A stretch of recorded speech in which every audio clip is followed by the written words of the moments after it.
تازہ ترین ویڈیوز کے لیے چینل کو سبسکرائب کر کے بیل آئیکن اور آل نوٹیفیکیشن پر کلک کریں تاکہ آپ کو ملے ہر اپڈیٹ سب سے پہلے۔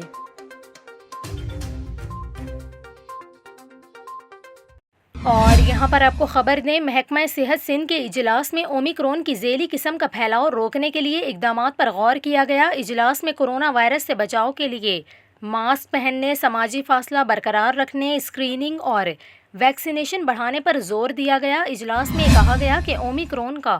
سب ویریئنٹ تیزی سے پھیل رہا ہے اور دنیا کے مختلف ممالک میں اس کے کیسز رپورٹ ہو رہے ہیں، مگر اسپتالوں میں سہولیات میں کوئی اضافہ نہیں ہوا۔ اجلاس میں تجویز دی گئی ہے کہ اومیکرون کی نئی ذیلی قسم سے متعلق کمیونٹیز میں آگہی دی جائے، بھیڑ والے مقامات سے گریز کیا جائے، ماسک پہنا جائے، سماجی فاصلہ برقرار رکھا جائے اور ہاتھوں کو دھویا جائے۔ اس کے علاوہ طبی ماہرین کا خیال ہے کہ اومیکرون کی ذیلی قسم سے متاثرہ افراد کے اہل خانہ اور قریبی افراد کی اسکریننگ کی جائے، غیر ویکسین شدہ افراد کی ویکسینیشن کی جائے، جبکہ ہیلتھ کیئر ورکرز اور 65 سال یا اس سے زائد عمر کے افراد کو بوسٹر شاٹس لگائے جائیں۔